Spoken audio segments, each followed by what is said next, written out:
பொது வேலைநிறுத்தம் அறிவிக்கப்பட்டுள்ள நிலையில் எந்தவித பாதிப்பும் இல்லாமல் அரசு பேருந்துகள் இயக்கப்படும் என தமிழ்நாடு அரசு அறிவித்துள்ளது.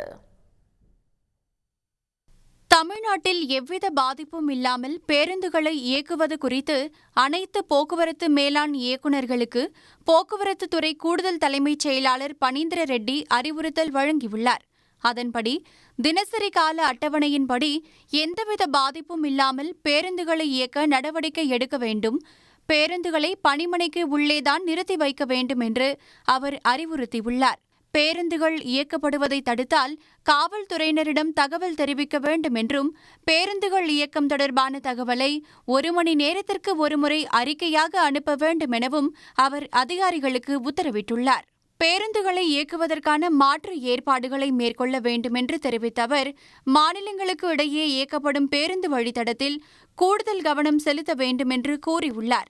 போக்குவரத்து கோட்ட அலுவலகங்கள் மற்றும் மண்டல அலுவலகங்களில் கட்டுப்பாட்டு அறைக்கு அதிகாரியை நியமித்து பேருந்து இயக்கத்தை கண்காணிக்க வேண்டும் என்று அவர் தெரிவித்துள்ளார். மேலும் அரசு அலுவலகங்கள், மருத்துவமனைகள் உள்ளிட்ட இடத்தில் பேருந்துகள் முழுமையாக இயக்கப்படுவதை மேலாண் இயக்குநர்கள் உறுதி செய்ய வேண்டும் என்று அவர் அறிவுறுத்தியுள்ளார். உடனுக்குடன் செய்திகளை தெரிந்து கொள்ள சன் நியூஸ் பெல் ஐகானை கிளிக் பண்ணுங்க.